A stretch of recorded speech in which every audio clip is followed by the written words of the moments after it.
Sa isang tahimik na suburb sa Amerika, sa bahay ng pamilyang Brody, may isang asong Sao Humberto na ang pangalan ay Buddy. Habang nakatanaw siya sa bintana, nakita niyang ninakaw ng isang kulay kahel na pusa ang dyaryo ng pamilya. Walang pag-aalinlangan, agad niya itong hinabol kahit paulit-ulit siyang tinatawag ni Scott na bumalik sa bahay. Nagpatuloy ang habulan sa buong kapitbahayan hanggang sa umakyat ang pusa sa isang puno, pero ginamit ni Buddy ang bigat ng katawan niya para hilahin ang tuktok ng puno, dahilan para tumilapon ang pusa papasok sa bahay ng kapitbahay. Sa loob ng bahay, isang may bahay ang abala sa pagluluto ng pie nang biglang bumagsak ang pusa sa loob. Dahil sa gulat, inihagis niya ang pinaglalagyan ng pie. Mabuti na lang at nasalon niya ito nang hindi nasisira. Pero nang sumunod si Buddy, nabangga niya ang kawawang babae kaya tumalsik ang pie at dumiretso sa mukha nito. Kahit ganoon ang nangyari, hindi pa rin sumuko si Buddy at ipinagpatuloy ang paghabol sa pusa. Habang nagtatakbuhan ang dalawa, halos sirain nila ang lahat ng gamit sa loob ng bahay. Sa huli, nalinlang ng kulay kahel na pusa si Buddy at nakatakas ito. Paglabas ni Buddy sa kalsada, nakita niyang nakahiga ang pusa sa lupa na parang wala ng buhay. Dahan-dahan siyang lumapit, pero bigla na lang sumulpat ang isang misteryosong van at dinakip siya.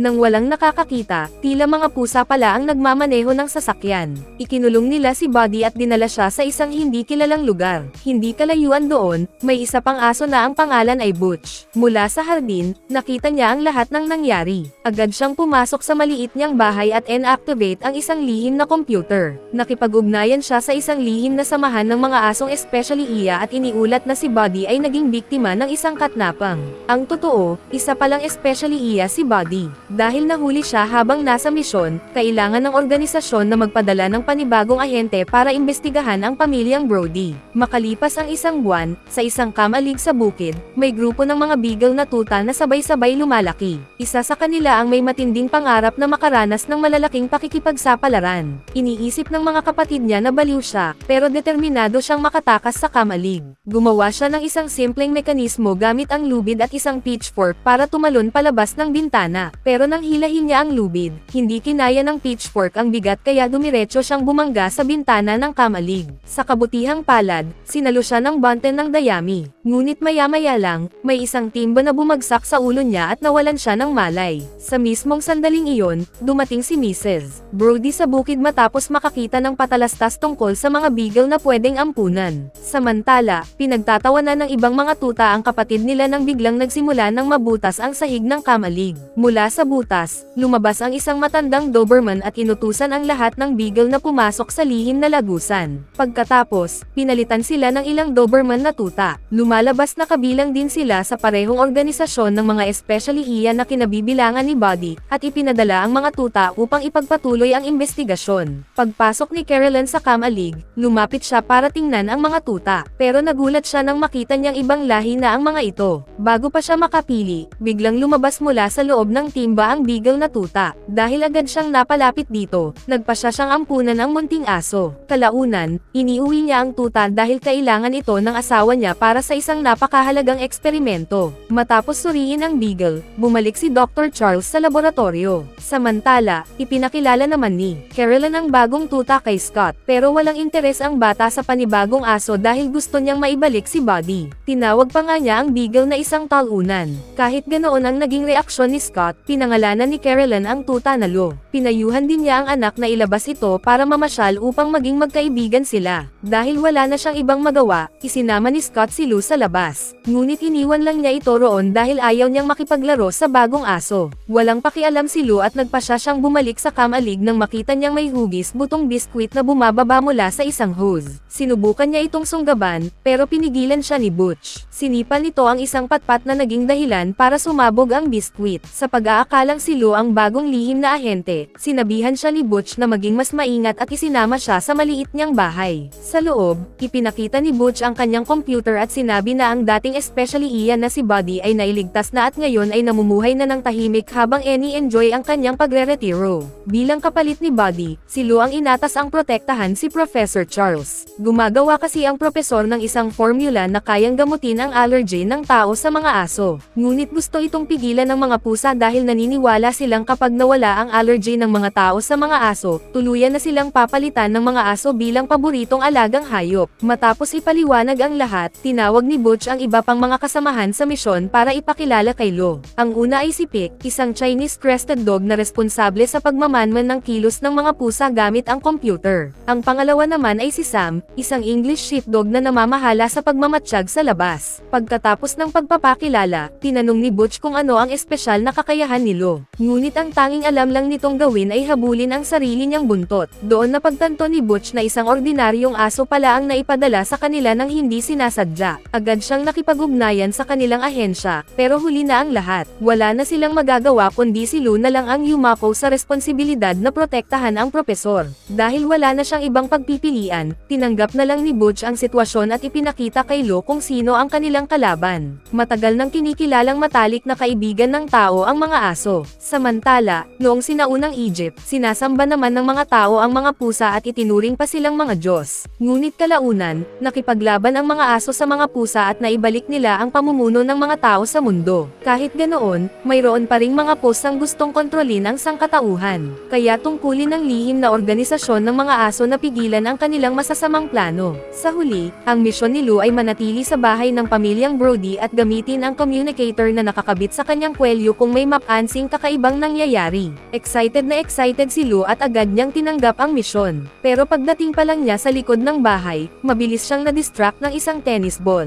Ilang sandali pa, lumapit si Professor Charles sa munting aso at naglabas ng isang syringe na naglalaman ng sample ng kanyang anti-allergy formula. Matapos niyang iturok ito sa sarili niya, sinubukan niyang amuyin ang balahibo ni Lo para subukan ang epekto nito. Pero bukod sa pagbahing, nakaranas siya ng masamang side effect nang nagsimulang magsulputan ang maraming pantal sa buong katawan niya. Mukhang hindi pa talaga handa ang formula, kaya kailangan pa niyang ipagpatuloy ang kanyang pananaliksik. Samantala, sa isang malaking mansyon sa malayong lugar, isang Persian cat na nagngangalang Mr. Tinkles ang namumuno sa grupo ng mga posang dumakip kay Buddy. Balak nilang pigilan si Professor Charles na matapos ang kanyang formula. Habang nagpupulong ang mga pusa, dumating ang kanilang kasambahay na si Mrs. Sophie at dinala si Mr. Tinkles para maligo. Gusto niyang laging malinis at presentable ang pusa para sa kanyang amo na si Mr. Mason, na kasalukuyang nasa koma at buong araw lang nakahiga sa kama. Pagkatapos maligo, ipinaalam kay Mr. Tinkles na may bagong especially iyang naninirahan sa bahay ni Professor Charles. Dahil dito, agad siyang nagpadala ng isang assault team para alisin ang bagong ahente. Pagsapit ng dapit hapon, isang grupo ng mga Devon Rex Ninja Cats ang lumipad sakay ng kanilang mga eroplano. Pagkakita nila sa target, agad silang tumalon papunta sa bahay ng pamilyang Brody. Kasabay nito, nakapulot si Pick ng isang kakaibang signal sa kanyang computer. Mabilis niyang binalaan si Lo na may mali, kaya agad na nag-iikot ang beagle sa bahay, nang hindi niya alam na may dalawang pusa na naglalakad sa kisame gamit ang espesyal na mga guwantes. Sinubukan ng dalawang pusa na tambangan si Lo, pero nakita ni Butch ang lahat mula sa bintana. Agad niyang sinigawan ang baguhang ahente na umiwas, kaya nagbanggaan ang dalawang pusa. Sa kabila nito, mabilis silang nakabangon at pinagtulungan nilang bugbugin si Lo, sabay-sabay siyang sinisipa palayo. Doon itinuro ni Butch kay Lo kung paano umatake gamit ang kanyang mga paa. Sinunod naman ito ni Lo at mabilis na gumanti ng sunod-sunod na hampas ng kanyang mga paa. Nagawa ng baguhang beagle na sabay na labanan ang dalawang pusa, ngunit isa sa mga ito ang biglang nagsagawa ng roundhouse kick na nagpahagis kay Lo hanggang sa bumagsak siya sa isang basurahan. Ang ingay sa loob ng bahay ay nagdulot na magising ang mag-asawang Brody, kaya napilitang tumakas ang mga pusa bago pa sila makita. Maya-maya, pagdating ni Professor Charles sa kusina, nakita niyang nakahiga si Lo sa gitna ng mga basura.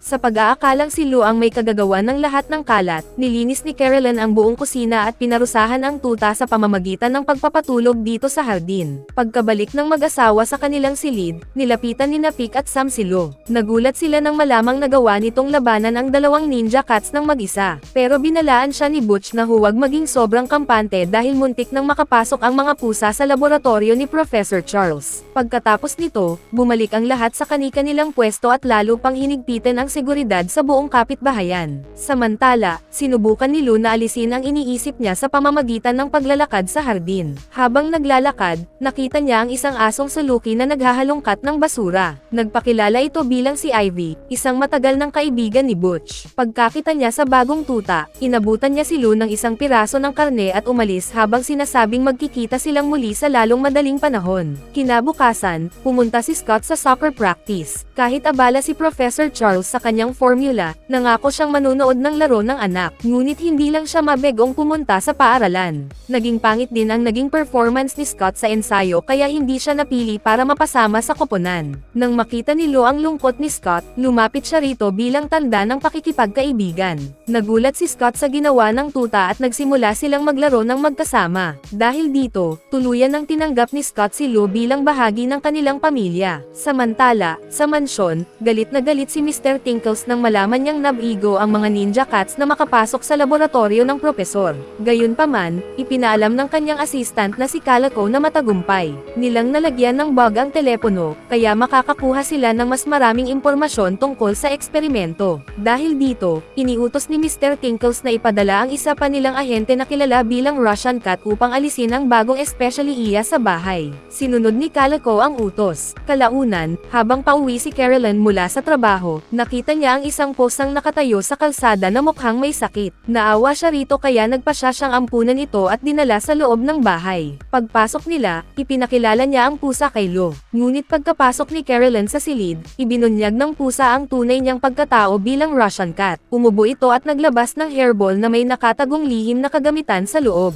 May lamang dumi ng aso ang aparato, at agad niya itong ikinalat sa carpet upang palabasin si Lo ang may kagagawan ng kalat. Pagkakita ni Carolyn sa kaguluhan, muli niyang pinalaya si Lo palabas ng bahay. Nang wala ng tao sa loob, sinamantala ng Russian Cat ang pagkakataon at nagtanim ng bomba sa pintuan ng laboratorio. Agad na tumakbo si Lo para balaan si Butch. Sabay silang pumasok sa bahay sa pamamagitan ng basement at nadatnan nila ang pusa na malapit ng pasabugan ang pintuan. Inutusan nila ang nanghihimasok na umalis, pero naglabas ang Russian Cat ng isa pang hairball. Sa pagkakataong ito, may lamang detonator na nababalutan ng matutulis na spike. Pagkahagis nito, nagkalat ang matutulis na spike sa buong bahay kaya mabilis na nagtago sina Butch at Lou sa likod ng sofa. Pagkatapos nito, itinakda ng Russian Cat ang timer ng bomba na sasabog sa loob ng 1 minuto. Sinabihan ni Butch si Lou na gambolain ang pusa habang sinusubukan niyang i-deactivate ang detonator. Tahol ng tahol si Lou upang ilihis ang atensyon ng kalaban.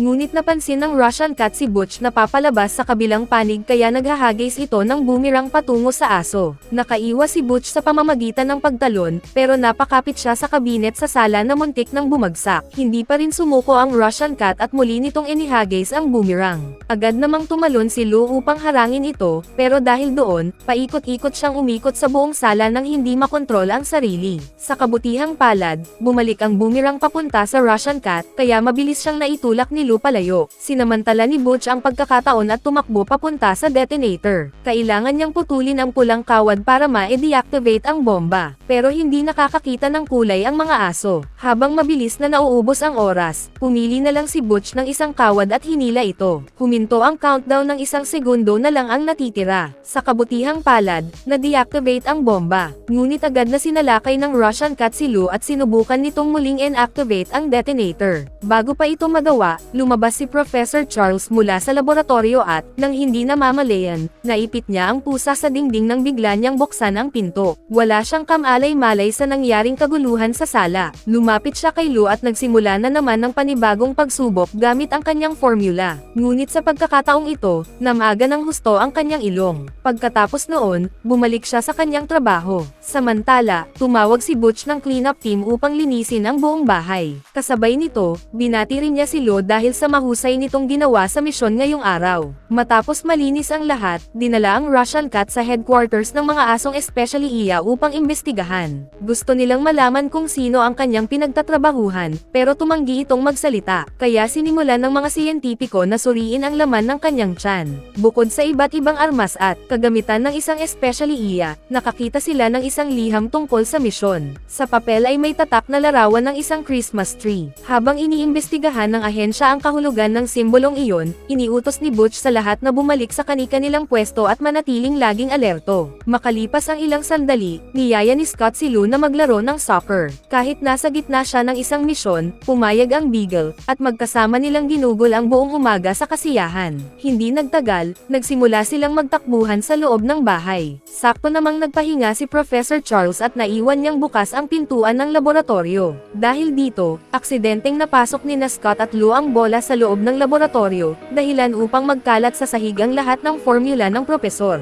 Pagkakita ni Professor Charles sa malaking kalat, agad niyang pinalabas si Scott sa laboratorio dahil inakala niyang nasayang na ang lahat ng pinaghirapan niya. Ngunit habang nagkalat sa sahig ang iba't ibang kemikal, aksidenteng aksidenteng naghalo ang mga ito. Sinuri ng computer ang naging resulta at ipinakita nitong kompleto na ang formula. Dahil dito, mabilis na itinurok ni Professor Charles ang formula sa sarili niya at sinubukang amuyin ang balahibo ni Lo. Sa pagkakataong ito, wala na siyang naramdamang allergy. Sa wakas, matagumpay niyang nadiskubre ang lunas para sa allergy ng tao sa mga aso. Agad niyang tinawagan ang kanyang employer at sinabi na handa na ang gamot. Ngunit narinig ng mga pusa ang buong usapan sa pamamagitan ng teleponong nakamonitor sa silid ni Mr. Mason. Nang malaman ni Mr. Tinkles na tapos na ang formula, agad niyang inutusan si Calico na tipunin ang buong grupo. Kailangan nilang pigilan ang formula bago pa ito maipamahagi sa buong mundo. Maya-maya, muling pumasok si Mrs. Sophie sa silid, dala ang isang uniforme sa paglilinis na gusto niyang isuot ni Mr. Tinkles. Hindi ito nagustuhan ng pusa. Sa sobrang pagkainis, nawalan siya ng pasensya at bigla na lang nagsalita sa harap mismo ni Mrs. Sophie. Sa sobrang gulat na makakita ng pusang nagsasalita, agad na nawalan ng malay ang babae. Pagkatapos nito, isinakay ng mga pusa si Mr. Mason sa isang wheelchair at dinala siya sa sasakyan upang makapasok sila sa kanyang kumpanya ng hindi na paghihinalaan. Pagdating sa kumpanya, ginagalaw ng mga pusa ang katawan ni Mr. Mason habang si Mr. Tinkles naman ang nagsasalita para sa kanya at inuutusan ang mga empleyado na magbigay daan. Pagkapasok nila sa pabrika, pinaalis ng mga pusa ang lahat ng empleyado at sinimulan ni Mr. Tinkles ang bago niyang plano.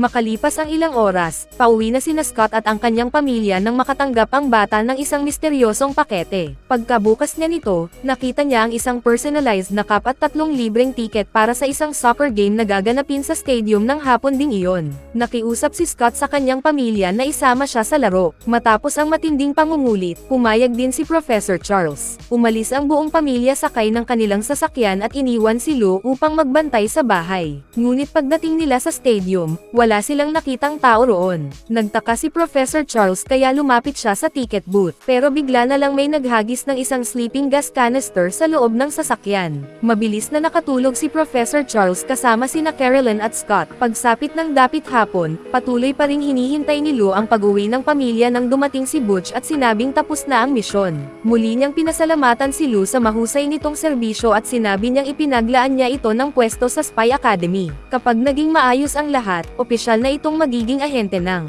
organisasyon at makakapaglakbay sa iba't ibang panig ng mundo para sa mga misyon nito. Ngunit sinabi ni Lou na mas gusto niyang manatili kasama ang pamilyang Brody. Naputol ang kanilang pag-uusap nang dumating si Sam at sinabi nitong may nakita siyang posang paikot-ikot sa kapitbahayan. Nagpa siya sina Butch at Lou na imbestigahan ito. Doon nila nadatnan si Calico, ang assistant ni Mr. Tinkles, na may dalang video recording. Dinala nila siya sa bahay ng mga Brody upang panoorin ang laman ng recording. Pagbukas nila ng telebisyon, nakita nilang bihag na pala ni Mr. Tinkles sina Professor Charles, Carolyn, at Scott. Hinihingi ni Mr. Tinkles ang formula ng propesor pati na rin ang lahat ng kanyang research notes. Sinabi rin niyang hihintayin niya sila sa pier sa 9th Street, at kapag hindi nila tinanggap ang kanyang mga kondisyon, hindi na nila muling makikita ang pamilyang Brody. Matapos mapanood ang recording, agad na nagpasya si Lou na iligtas ang kanyang pamilya. Ngunit sinabi ni Butch na napakadelikado nito at kailangan muna nilang humingi ng backup. Pumasok si Butch sa kanyang maliit na bahay at pinindot ang isang pulang button. Bigla silang napunta ni Lou sa isang underground transport. Mabilis na gumana ang sasakyan at dinala sila sa headquarters ng lihim na ahensya, kung saan sinasanay ang mga asong especially iya para sa iba't ibang misyon.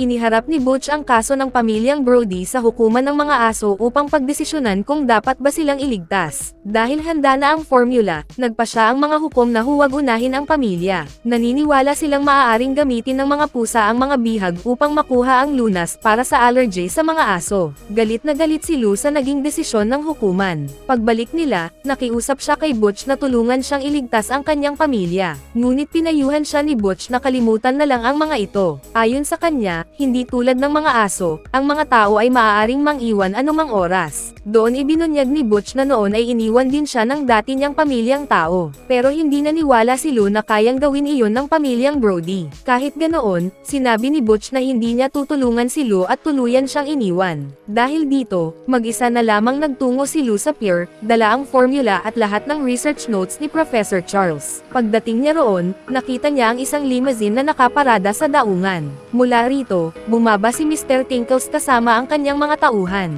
Makalipas ang ilang minuto, napansin ni Butch na nawawala si Lou kaya agad niya itong hinanap. Nang makarating siya sa pier, nadatnan niyang nakahando Nahusay si Lou sa lupa. Nagtagumpay pala si Mr. Tinkles na linlangin ang Beagle. Hindi lamang nabigo si Lou na mailigtas ang kanyang pamilya, naibigay pa niya sa mga pusa ang formula at mga research notes ng propesor. Ilang sandali pa, biglang tumunog ang isang telepono sa tabi nila. Sa kabilang linya, si Mr. Tinkles ang nagsasalita. Pinasalamatan niya si Lou dahil lalo nitong pinadali ang kanyang plano. Ngayon, balak niyang baguhin ang formula upang makalikha ng isang kemikal na magpapagkaroon ng allergy ang lahat ng tao sa mga aso. Pagkatapos sabihin iyon, agad niyang ibinaba ang telepono. Sinabi ni Lou na kailangan nilang habulin si Mr. Tinkles. Ngunit sinabi ni Butch na huli na ang lahat. Kapag naisakatuparan ng mga pusa ang kanilang plano, itataboy na ng lahat ng tao ang kanilang mga aso dahil sa bagong formula. Habang tila wala ng pag-asa, biglang dumating si Ivy. Sinabi niyang narinig niya ang lahat at mayroon siyang plano laban sa mga pusa. Dahil dati rin siyang ahente, dala niya ang isang vest na may mga pampasabog at iba pang espesyal na kagamitan.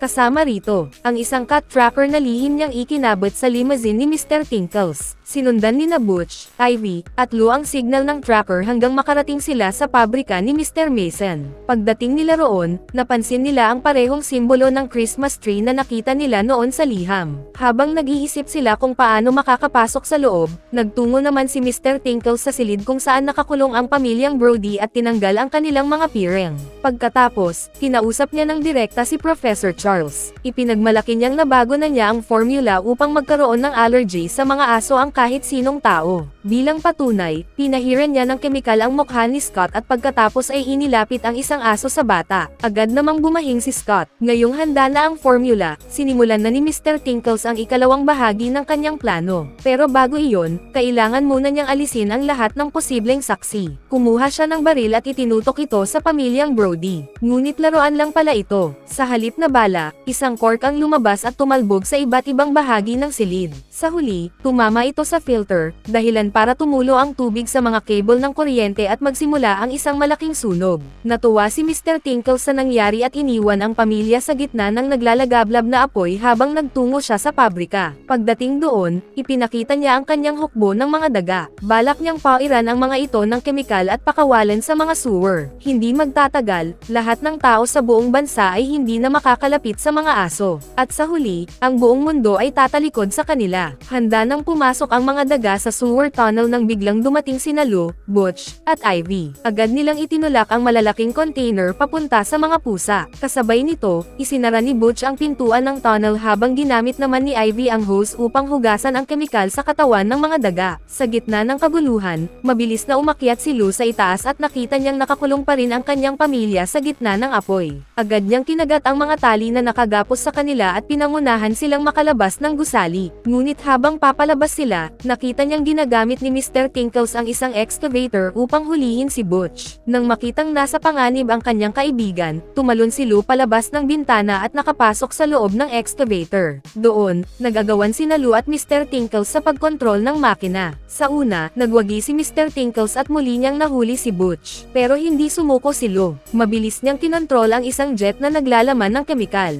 Nang may tutok niya ito sa target, agad niyang pinaputok ang kemikal kay Mr. Tinkles. Dahil dito, natulak ang pusa palabas ng excavator. Dahil sa nangyari, nakatakas si Butch. Ngunit nawala ng kontrol ang excavator at bumangga ito kay Lou, dahilan para malakas siyang tumilapon. Mas lumala pa ang sitwasyon nang magsimulang tumaas ng husto ang pressure sa makinang gumagawa ng kemikal. Malapit na itong sumabog. Wala nang oras para mag-aksaya. Agad na inilabas ni Professor Charles sa pabrika sina Carolyn, Scott, at Mr. Mason. Samantala, bumalik si Butch para hanapin si Lou. Natagpuan niya itong nakahandusay sa sahig at walang malay. Sa labas, paulit-ulit na tinatawag ni Scott si Lou. Ngunit makalipas lamang ang ilang segundo, tuluyang sumabog ang buong pabrika. Nag-alala si Scott para sa kanyang kaibigan. Maya-maya, nakita niyang inilabas ni Butch ang walang malay na beagle mula sa nagliliyab na gusali. Agad na tumakbo si Scott papunta kay Lou, niyakap ito, at nakiusap na magising. Akala ng lahat ay wala na siyang pag-asa. Ngunit pagkalipas ng ilang sandali, muli, nagising si Lu. Nakaligtas siya sa pagsabog at matagumpay niyang nailigtas ang lahat ng tao at mga aso sa buong mundo. Makalipas ang ilang araw, masayang magkasamang nagpapalipas ng oras sina Professor Charles, Carolyn, at Scott kasama ang kanilang bagong alagang aso. Habang naglalaro sila, hinabol ni Lu ang soccer ball na napunta sa kabilang bahagi ng damuhan. Doon niya nakita si Butch sa kabilang panig ng bakod. Sinabi ni Butch na mayroon na naman siyang panibagong misyon at inalok si Lu na sumama sa kanya. Ngunit mas pinili ni Lu na manatili kasama ang bago niyang pamilya. Sa huli, naging maayos ang lahat, maliban kay Mr. Tinkles. Bilang parusa sa lahat ng kanyang mga krimen, muli siyang ipinagkatiwala sa pangangalaga ni Mrs. Sophie. Ngunit sa halip na ibalik siya sa bahay ni Mr. Mason, dinala siya ng babae sa apartment ng kanyang mga kaibigan. Masayang masaya ang mga ito nang makita ang pusa. Ipinakita pa nila ang iba't ibang kasuotang ginawa nila para sa kanya. Napilitan tuloy si Mr. Tinkles na isuot ang lahat ng mga ito at mag-post para sa napakaraming litrato sa loob ng mahabang oras. At bago tayo magtapos ay isa-shoutout muna natin si Hanina Limaw, Shanai, Dark Nero, Clum Pixar Roblox, Elvis Jun Villarreal, YT Mark Gamer, Kurt, Arce Gago from Iligan City, Bossing King from Maykawayan Bulacan, Jay Soriano from Bicol, Jay Ann Garcia from Bocaue Bulacan, at Mark Lawrence from Tarlac San Clemente. Mag-subscribe na kung hindi ka pa nakasubscribe, pindutin na rin ang notification bell at like button para sa marami pang movie recap katulad nito, at mag-iwan ng comment down below. And as always, thank you for watching.